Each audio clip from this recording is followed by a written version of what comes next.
కొందరికాడ కాడ 3 ఇస్తరాకులు లేచి ఇంతింత ఎత్తి పెడతారు. ఎప్పుడు? థాంక్ యూ తల్లి. ఎప్పుడు? సచ్చినంక. కల్లు తాగితే కల్లు పోస్తారు. దేనికాడ? మీరు పోస్తారా? కోటర తాగితే కోటర పోస్తారు. అదే సాకంటారు. మంచిగున్నప్పుడు మంచి నీళ్ళు ఇవ్వరు గానీ, సచ్చినంక సాక పోస్తారు, బీరు పోస్తారు, కల్లు పోస్తారు. అక్కడ ఆంధ్ర ప్రాంతంలో వాడు రూ. 2,00,00,000 పెట్టి ఇల్లు కట్టుకున్నా సరే, సచ్చిపోయే ముంగట ఇల్లు చూసుకొని ఇంట్లో చచ్చిపోనివ్వరు.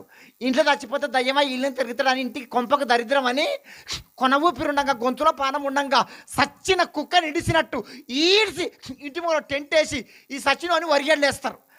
ఈడు సచ్చినోడు వరిగడ్ల నిర్ర నీలిగి నీరు కట్టలేక వండుకుంటే వాడి నోరు తెరిచి నోట బీడి పెడతారు. సుడ తాగితే సుడ పెడతారు, బీడి తాగితే బీడి. సచినోడు నోట్లో బీడి పెడతారు. సచినోడు నోట బీడి పెట్టి ఎడుస్తారు. ఎట్టేస్తారంటే, అన్నా నీకు బీడి అంటే పానం అన్న, వీడు తాగుదురాయే, అన్నా నీకు సుట్టంటే పానం అన్న.